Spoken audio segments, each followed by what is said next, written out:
नमस्कार। अपना उत्तराखंड के इस वक्त के बुलेटिन के साथ हाजिर हूं मैं अनुपम मिश्रा, प्रदेश की हर छोटी बड़ी खबरों के साथ।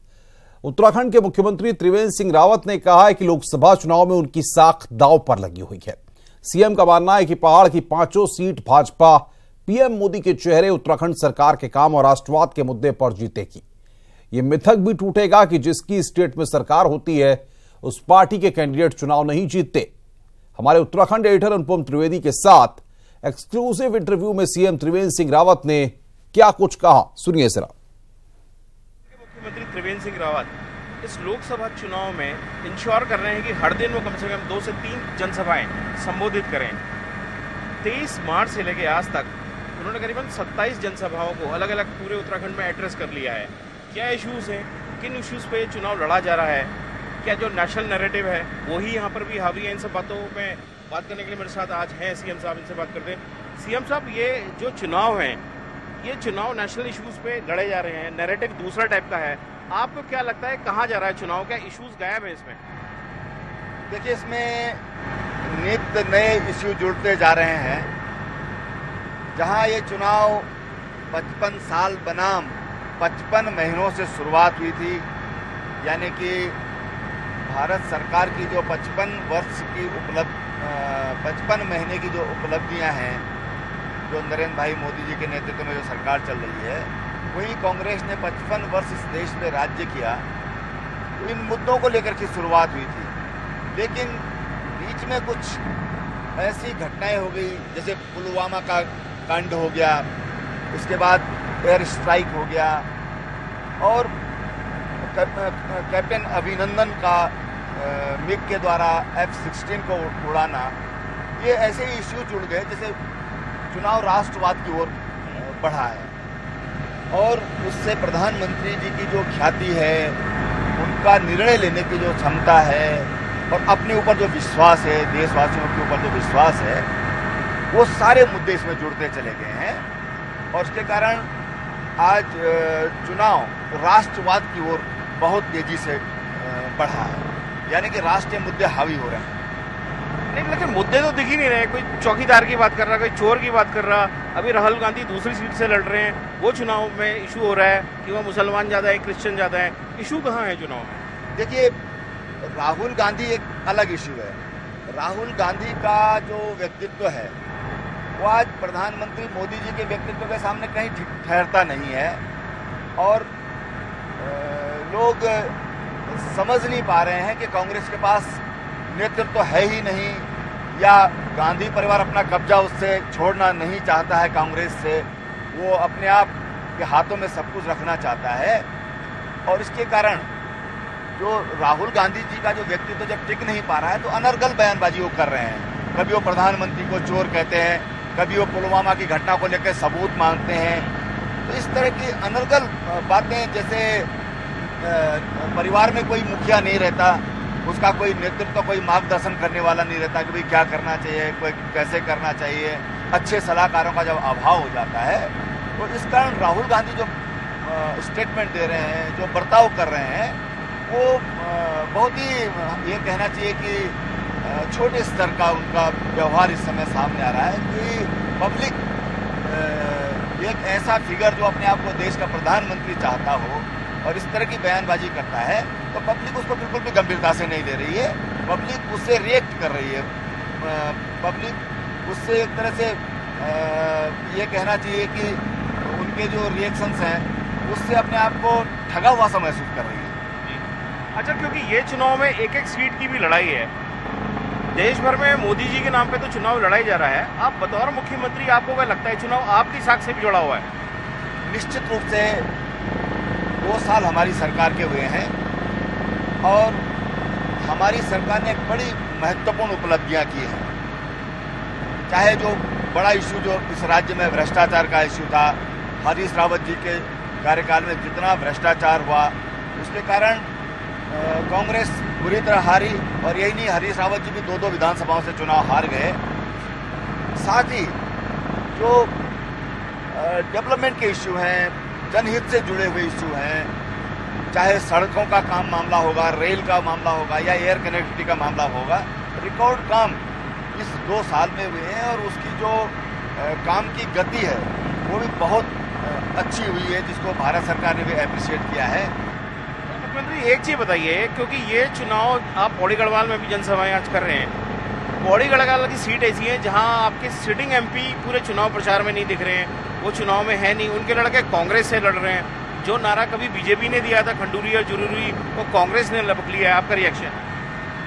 नहीं, देखिए, जो हमारे सांसद हैं माननीय भुवनचंद खंडूरी जी, वो सब जानते हैं पिछले 2-2.5 साल से उनका जो अवस्था है, उनका स्वास्थ्य है, उनका साथ नहीं दे रहा है। लेकिन उन्होंने बड़ा स्पष्ट उन्होंने मीडिया को कहा है कि देखो भाई, मैं तो भाजपा का कार्यकर्ता हूँ और मैं भाजपा के साथ हूँ, और इसलिए मेरा पुत्र चुनाव लड़ रहा है दूसरी पार्टी से, वो उसका एक स्वतंत्र विचार हो सकता है, लेकिन मैं भारतीय जनता पार्टी का हूँ और मेरे को भारतीय जनता पार्टी ने बहुत कुछ दिया है, बहुत सम्मान दिया है, और इसलिए मैं तो यही कहूँगा कि आप भाजपा को जिताइए। ये उन्होंने बड़ा स्पष्ट कहा है। और इसलिए मैं समझता हूँ कि मनीष खंडूरी की तुलना मेजर जनरल भुवनचंद खंडूरी से करना ये उचित नहीं है। उसकी अपनी आइडियोलॉजी है और भारत में ऐसा होता रहा है, अभी भी हो रहा है। कई एक जगह तो पिता और पुत्री अलग अलग लड़ रहे हैं, तो ये इसको सामान्य रूप में लेना चाहिए या लोकतंत्र की खूबसूरती के रूप में लेना चाहिए। एक सवाल मुख्यमंत्री की ये भी है कि 2 एमपी आपके इस वक्त नहीं लड़ रहे हैं चुनाव, बाकी जगह रिपीट कैंडिडेट हुए हैं, उनके नाम के साथ जो एंटी इनकम्बेंसी एक फैक्टर थोड़ा सा चलता है, लोगों की नाराजगी होती है, वो उसको आप किस तरीके से लेते हैं? देखिए, जब हम चुनाव लड़ते हैं तो कई बार ये रहता है, एंटी इनकम्बेंसी थोड़ा बहुत होती है, लेकिन नए लोग भी पार्टी से जोड़े जाते हैं। और हम लोग सदैव भारतीय जनता पार्टी का जो संगठन है वो हमेशा नए लोगों को अपने साथ जोड़ता है। अभी भी आप देख रहे हैं कि हर रोज बड़े सीनियर कांग्रेसी जिन्होंने कांग्रेस को जीवन दिया है, उन लोगों ने कांग्रेस छोड़ के भारतीय जनता पार्टी की सदस्यता वो ले रहे हैं। और उसमें बुजुर्ग भी हैं, युवा भी हैं, जनप्रतिनिधि भी हैं, और समाज में जो अपना रसूख रखने वाले ऐसे लोग हैं कि जो लगातार ये सिलसिला चल रहा है, रोज लोग भारतीय जनता पार्टी के साथ अपनी संबद्धता कर रहे हैं या भारतीय जनता पार्टी में अपनी आस्था कर रहे हैं। और उनका ये कहना है कि हमको नरेंद्र मोदी जी ने जो देश के लिए कर रहे हैं, हम नरेंद्र मोदी जी को देख कर भाजपा को ज्वाइन कर रहे हैं। तो मैं समझता हूँ कि नरेंद्र मोदी एक इतना बड़ा फैक्टर है कि लोकल फैक्टर आज उसमें थोड़ा गौण हो गए। एक आखिरी सवाल मेरा ये था कि उत्तराखंड जब से बना है तब से जितने लोकसभा चुनाव हुए हैं उसमें 2009 में कांग्रेस 5 की 5 सीटें जीती, 14 में बीजेपी 5 की 5 सीटें जीती, इस चुनाव में आप लगातार कहते रहे कि 5-0 होगा, वजह क्या है? देखिए, सबसे पहली बात है कि भारत सरकार ने जिस ढंग से काम किया है, चाहे गरीबों के लिए होगा, इंफ्रास्ट्रक्चर के क्षेत्र में होगा, स्वास्थ्य के क्षेत्र में होगा, महिलाओं के कल्याण के लिए होगा, बालिकाओं के संरक्षण के लिए और उनके मजबूती के लिए होगा, जिस तरह से काम किए हैं, और उसके कारण सरकार की कहीं भी एंटी इनकम्बेंसी नहीं है भारत सरकार की। ऐसे ही राज्य सरकार भी आज भारतीय जनता पार्टी की यहाँ पर है।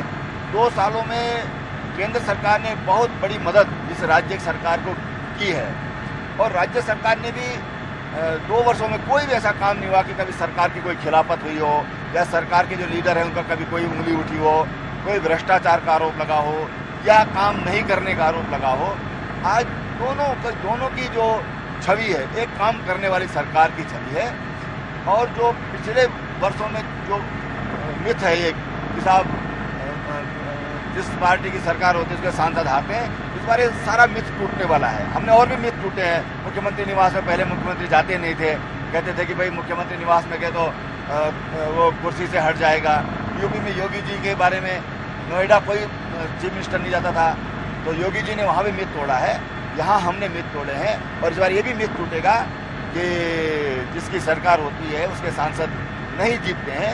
इस बार 5 के 5 सांसद, मैं फिर रिपीट कर रहा हूँ, विश्वास के साथ कर रहा हूँ कि 5 सांसद ये भारतीय जनता पार्टी के जीतेंगे।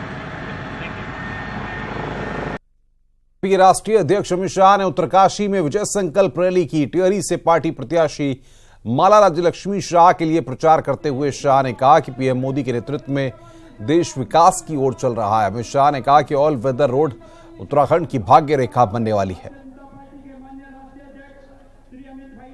विचारधारा का प्रवाह हो रहा है, हम उस विचारधारा के द्वारा अपने महामंत्रियों के द्वारा हार्दिक स्वागत अभिनंदन किया जा रहा है। मित्रों, उत्तराखंड का विकास 2 दूनी 4, रात 2 दूनी रात चौगुनी बढ़ रहा है। अभी अभी मैं आया, बड़ी कटाई हो रही थी पहाड़ की। मैंने त्रिवेंद्र जी को पूछा, त्रिवेंद्र जी क्या हो रहा है? उन्होंने कहा, अध्यक्ष जी ये 900 किलोमीटर का four way all weather road जो बन रहा है, इसका काम चल रहा है। मित्रों, 12,000 करोड़ की लागत से चारों धाम को जोड़ने वाला ऑल वेदर रोड उत्तराखंड की भाग्य रेखा बनने वाला है। भाग्य रेखा बनने वाला। देश भर के यात्री जब उत्तराखंड आते थे चिंतित रहते थे कि हमारे परिजन वहां गए हैं, कहीं भूस्खलन होगा, कहीं हिमप्रपात होगा, कहीं बाढ़ आ जाएगी, उनकी सुरक्षा का क्या होगा। मोदी जी ने 2014 में कहा था कि उत्तराखंड की त्रासदी हमने देखी है, अब ये समय नहीं रहा कि हम इसके वैज्ञानिक तरीके से रास्ते नहीं निकाल सकते। एक इस प्रकार के रोड का निर्माण किया जाए जो सारे यात्रियों को सुरक्षित अपने घर तक पहुंचाए, बद्री धाम केदार धाम तक पहुंचाए। मित्रों, एक ऑल वेदर रोड उत्तराखंड की भाग्य रेखा बनने वाला है। यहां के टूरिज्म को आगे बढ़ाने वाला है। यहां की लोगों की रोजगारी का एक बहुत बड़ा जरिया बनने वाला है। ये केवल ईंट पत्थर सीमेंट का रोड नहीं है, इसके साथ भक्तों की भावना भी जुड़ी हुई है और बाबा केदारनाथ और बद्री विशाल के आशीर्वाद भी जुड़ने वाले। राज्यसभा सांसद अनिल बलूनी का 1 साल पूरा हुआ है। राज्यसभा सांसद के रूप में 1 साल का कार्यकाल पूरा किया है। अनिल बलूनी ने 1 साल पूरा होने पर बयान दिया है। मेरे साथ बीजेपी के वरिष्ठ नेता अनिल बलूनी जी हैं। अनिल बलूनी जी को राज्यसभा सांसद बने आज 1 साल पूरा हो गया है। 1 साल के दौरान अनिल बलूनी जी ने उत्तराखंड के डेवलपमेंट पे फोकस किया। क्या कुछ और आगे की प्लानिंग है, चलिए इस पर खुद जानते हैं। सर, देखा जाए तो सांसद बने आपको 1 साल हुआ, स्वास्थ्य, शिक्षा और पलायन रोकने के लिए आपने लगातार प्रयासरत रहे और काम करते रहे। आगे की क्या तैयारी है, क्या योजना है? देखिए, 1 साल आज मैंने 3 तारीख अप्रैल में मैंने शपथ ली थी और मैंने उस दिन कहा था लोगों से, मैंने उत्तराखंड के लोगों से कहा था कि मैं किसी तरह का पोस्टर, किसी तरह का होर्डिंग, किसी तरह का बैनर नहीं लगवाना कि मैं इच्छुक हूँ और किसी भी तरह का स्वागत मैं नहीं कराऊंगा। लेकिन मैंने उत्तराखंड के लोगों को एक विश्वास दिलाया था कि जब 6 वर्ष मेरा पूरा होगा, उस 6 वर्ष में उत्तराखंड की जनता स्वयं ये महसूस करेगी कि अनिल बलूनी ने अपने 6 वर्ष के कार्यकाल में उत्तराखंड के लिए एक सांसद के रूप में अच्छा काम किया। और मैं ये मानता हूं कि पहला पायदान है 1 साल पे। मुझे ऐसा लगता है कि जितना मैंने काम किया है, लोगों को ये महसूस हुआ है कि भाई थोड़ा काम शुरुआत हुआ है। ये बहुत बड़ा काम अभी नहीं हुआ है। मैं बहुत सारे ऐसी चीज़ों में काम कर रहा हूँ कि जो आने वाले समय में उत्तराखंड के लिए एक बड़ा काम होगा। जिस दिन आचार संहिता लगी थी, मैंने लोगों से कहा था कि आचार संहिता लग गई, विकास के काम रुके हैं लेकिन उत्तराखंड की जनता ये जान ले कि आपका सांसद सोएगा नहीं। बहुत सारे काम में मैं लगा हूँ, आचार संहिता के बावजूद मैं तैयारियों में लगा हूँ और इस तरह के बहुत सारे काम हैं भी जो उत्तराखंड में किए जाने हैं। न्यूज 18 से बात करने के लिए सर बहुत बहुत धन्यवाद। बहुत धन्यवाद आपका। तो सुना आपने, अनिल बलूनी जी को राज्यसभा सांसद बने भले ही 1 साल हुआ, लेकिन जिस तरह से उत्तराखंड में डेवलपमेंट को लेकर इन्होंने फोकस किया है और विकास के रास्ते में जो कदम बढ़ाया है वो लगातार चलते रहेंगे। इनका कहना है कि जब तक उत्तराखंड का एक एक आदमी खुशहाल नहीं हो जाएगा तब तक मैं चैन से सोऊंगा नहीं। कैमरा पर्सन गौरव गिरी के साथ राजीव तिवारी, न्यूज 18 दिल्ली। वहीं उन्होंने कहा है कि हमारा लक्ष्य उत्तराखंड को देश का प्रथम राज्य बनाना है। अभी बहुत से काम बाकी हैं जिसे करने में वो लगे हुए हैं। मेरा मानना है कि अगर पहाड़ों से पलायन को रोकना है तो उसमें स्वास्थ्य, रोजगार और शिक्षा, इन 3 पे काम होना चाहिए। स्वास्थ्य की सेवा में मैंने शुरू में काम शुरू किया। मैंने तय किया कि जब बहुत कोई गंभीर एक्सीडेंट्स होते हैं, दुर्घटनाएं होती हैं, उस वक्त आईसीयू की आवश्यकता होती है। तो मैंने 3 आईसीयू अपने सांसद निधि से बनाने का फैसला किया। रामनगर का आईसीयू इस कारण उसमें काम नहीं हो पाया, क्योंकि वहां के अस्पताल को बीच में पीपीपी मोड में दे दिया गया और उसके कारण एक दिक्कत सामने आई। बाकी दोनों मेरे आईसीयू पहले वर्ष में ही 10 महीने के अंदर बन के तैयार होके जनता को समर्पित हो गए। मैं ये लोग आपके माध्यम से उत्तराखंड की जनता को कहना चाहता हूं कि कुछ काम हुए हैं, कुछ काम पे मेरे विचार चल रहा है। मैंने एक विचार दिया कि जैसे ऋषिकेश में एक एम्स है, उसी प्रकार से क्यों नहीं हल्द्वानी के अंदर भी एक एम्स की शाखा खोल सके, और अल्मोड़ा और श्रीनगर में एक एक पीजीआई खुले। उत्तराखंड निश्चित तौर पे छोटा राज्य है, लेकिन यहाँ की एक विषम परिस्थिति है, विषम भौगोलिक परिस्थिति है। इसमें इस तरह के लिए भारत सरकार को मैं तैयार कर रहा हूँ। इस तरह के बहुत सारे ऐसे कार्य हैं जिन पे मैं लगा हुआ हूँ। जिस दिन वो पूर्ण होंगे मैं जनता को जरूर बताऊंगा कि उत्तराखंड के अंदर के लिए ये कार्य किए जा रहे हैं। तो इसलिए हेल्थ के क्षेत्र में, स्वास्थ्य के क्षेत्र में चीजों को आगे बढ़ाया जाना भी जरूरी है, रोजगार में बढ़ाया जाना जरूरी है। मैं बहुत सारी इस तरह की योजनाओं में अभी कार्यरत हूं। इधर प्रकाश पंत ने कांग्रेस के घोषणा पत्र पर जमकर हमला बोला है। में 2 बहुत खतरनाक बातें कही गई हैं और जो कांग्रेस की मानसिकता को प्रदर्शित करती है। पहला विषय तो यह है कि उन्होंने 72,000 रुपये प्रति व्यक्ति को देने की घोषणा की और 72,000 रुपये के लिए वो ये कहते हैं कि हम राज्यों के सहयोग से देंगे। अर्थात राज्यों का जो अधिकार भारत के संविधान में प्रदान किया गया है, उस अधिकार पर आप हस्तक्षेप करना चाहते हैं और एक तानाशाही रवैया इस देश में स्थापित करना चाहते हैं। दूसरा विषय यह है कि आपकी स्पष्ट दिशा निर्देश कुछ भी नहीं है कि आप आखिर अर्थव्यवस्था को कैसे ठीक करेंगे। एक और आप कहते हैं कि राज्य की जो देश की जो इकोनॉमी है, जो टैक्स के माध्यम से संचालित होती है, और जीएसटी में 5 तरह के स्लैब बने हुए हैं, आप उन सारे स्लैब को खत्म करके एक ही स्लैब में ले आएंगे। आम आदमी के लिए, जो आम उपभोक्ता है, गरीब उपभोक्ता है, उसको 0% स्लैब में रखा गया है उसके उपभोक्ता की वस्तुओं को, और उसी तरह से जो लग्जरी आइटम्स हैं उनको 28% के स्लैब में रखा गया है। अर्थात आप 28% और 0% को एक दायरे में लाना चाहते हैं। ये किसके हित में होगा। और तीसरा विषय जो सबसे बड़ा है वो ये है कि आप देश की सुरक्षा के साथ समझौता करना चाहते हैं। आप आतंकवादियों के साथ उनका सहयोग करना चाहते हैं। जो पत्थरबाज गैंग है कश्मीर की, उसका सहयोग करना चाहते हैं। और जो वर्तमान में अर्धसैनिक और सैनिक बलों को खुली छूट मिली है कि किसी भी तरह से देश की आंतरिक और बाह्य सुरक्षा पर खतरा पैदा करने वाले लोगों को बख्शा न जाए, वो निर्णय स्वयं लें। ये छूट जो दी गई है उस छूट को समाप्त करना चाहते हैं। आप देखेंगे माननीय मोदी जी ने जो छूट दी है, जो कड़े कदम उठाए हैं, उसका परिणाम है कि पाकिस्तान थर्राया हुआ है, देश विदेश जाकर के वो रहम की भीख मांग रहा है और समझौता करने के लिए आतुर है। ये केवल उसी के कारण है कि हमने अपने सेनाओं का मनोबल बढ़ाया है और आप सेनाओं का मनोबल गिराना चाहते हैं। आप किसके साथ खड़े हैं? आप देश के आतंकवादियों के साथ खड़े हैं, आप नक्सलवादियों के साथ खड़े हैं, आप टुकड़ा गैंग के साथ खड़े हैं और आप देश की आंतरिक और सुरक्षा पर खतरा पैदा करने वाले लोगों के साथ खड़े हैं। ये कांग्रेस की मानसिकता को प्रदर्शित करता है और इस 70 वर्षों के इतिहास में राष्ट्रीय दल के रूप में स्थापित कांग्रेस यदि अपने घोषणा पत्र में इस बात को शामिल करेगी तो इससे बड़ा दुर्भाग्यपूर्ण पक्ष और कोई नहीं हो सकता। नैनीताल लोकसभा सीट पर बीजेपी प्रत्याशी को बात देने के लिए कांग्रेस ने भी अपनी पूरी कमर कस ली है। इसके चलते कांग्रेसी नेता घर घर जाकर बैठक कर लोगों से वोट मांग रहे हैं। पूर्व विधानसभा अध्यक्ष और कांग्रेस नेता गोविंद सिंह कुंजवाल सितारगंज पहुंचे, जहां उन्होंने सितारगंज के साथ ही नानकमत्ता में किसानों से हरीश रावत के लिए वोट की अपील की।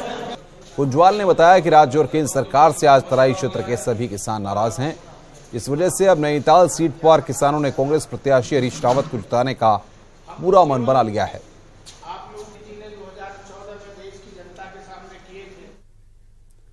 पौड़ी लोकसभा सीट से कांग्रेस प्रत्याशी मनीष खंडूड़ी की पत्नी मेहा खंडूड़ी ने अपनी ननद ऋतु खंडूड़ी के विधानसभा क्षेत्र यमकेश्वर में प्रचार को धार देना शुरू कर दिया है। एक और जहां यमकेश्वर विधायक ऋतु खंडूड़ी पौड़ी संसदीय क्षेत्र में बीजेपी के सक्रिय प्रचार से दूर नजर आ रही हैं, तो वहीं उनकी भाभी मेहा खंडूड़ी का यमकेश्वर में खास फोकस है। कांग्रेस नेताओं के साथ मेहा खंडूड़ी लगातार प्रचार में जुटी हुई हैं। मेहा खंडूड़ी का कहना है कि क्षेत्र में बहुत सी समस्याएं हैं, जिसका सवाल जनप्रतिनिधियों से पूछा जाना चाहिए। कई चीजें हैं जो उनको तकलीफें हैं, वो अपनी तकलीफें बयान कर रहे हैं। मैं कोई राजनीति में तो हूँ नहीं, तो मैं सिर्फ उनकी तकलीफें सुन सकती हूँ और उनको आश्वासन दे सकती हूँ कि भाई आप अपने प्रतिनिधियों से सवाल जरूर पूछें। मेरे मन में तो कोई दुविधा नहीं। टिहरी लोकसभा सीट पर चुनाव भी दिलचस्प मोड़ पर पहुंच गया है। कांग्रेस से प्रीतम सिंह पहली बार लोकसभा का चुनाव लड़ रहे हैं, तो बीजेपी से माला राज्यलक्ष्मी शाह फिर से चुनावी मैदान में हैं। देखिए हमारी रिपोर्ट।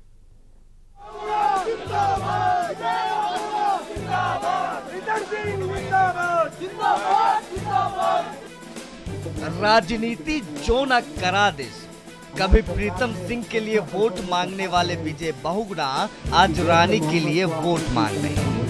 राजनीति में जिस राज परिवार से उनका 36 का आंकड़ा था, आज उसी परिवार के लिए प्रचार कर रहे विजय बहुगुणा से पूछने पर उन्होंने कह दिया कि व्यक्ति से मित्रता होती है। राजनीति में व्यक्ति से मित्रता होती है, साथ होता है, भाई भाई होते हैं, लेकिन आज चुनाव है और इस चुनाव में हम मोदी जी के साथ हैं। इस वक्त इलेक्शन प्रधानमंत्री का हो रहा है और प्रधानमंत्री का, मोदी जी का जीतना इस देश के लिए अच्छा है।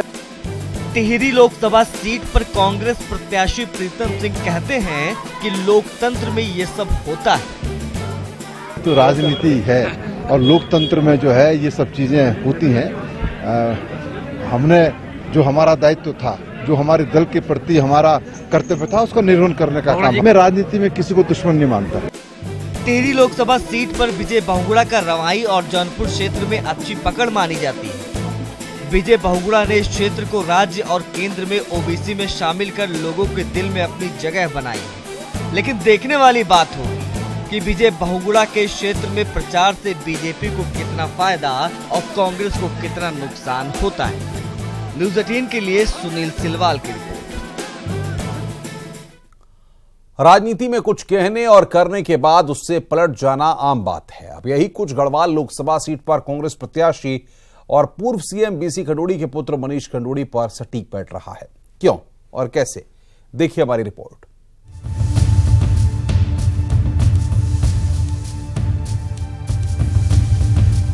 साल 2012 के विधानसभा चुनाव में बीजेपी ने खंडूड़ी है जरूरी के नारे के साथ उन्हें सीएम प्रोजेक्ट किया था।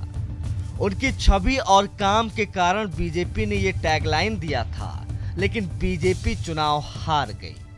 अब कांग्रेस में शामिल होकर पौड़ी लोकसभा सीट से कांग्रेस प्रत्याशी और बीसी खंडूड़ी के बेटे मनीष खंडूड़ी के लिए उसी नारे को कांग्रेस ने हथिया लिया। चुनाव प्रचार सामग्री भी छपवा दी तो खुद मनीष खंडूड़ी ने सवाल उठा दिए और इस टैगलाइन को अपना मानने से इनकार भी कर दिया।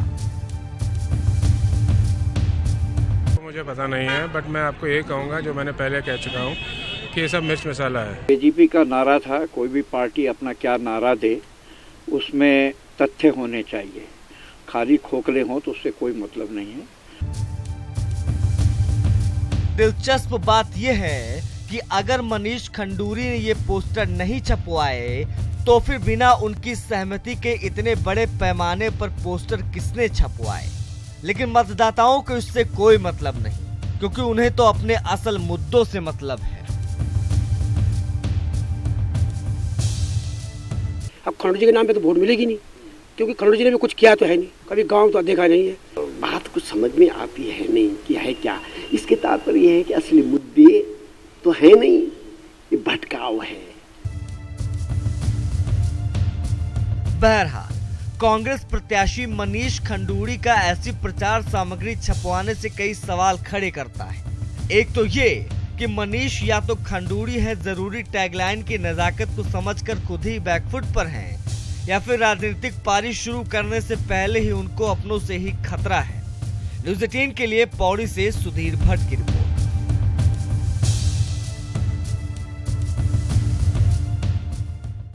बुलेटिन में फिलहाल इतना ही और जाते जाते आपको बता दें कि आपका पसंदीदा channel news 18 Uttar Pradesh Uttarakhand free dish पर उपलब्ध है। नमस्कार। हमारे जो दर्शक न्यूज़ 18 उत्तर प्रदेश उत्तराखंड को फ्री डिश पर नहीं देख पा रहे हैं, वो अपना सेटअप बॉक्स ऑटो ट्यून करें। फ्री डिश पर B4 म्यूजिक के बाद न्यूज़ 18 उत्तर प्रदेश उत्तराखंड उपलब्ध है।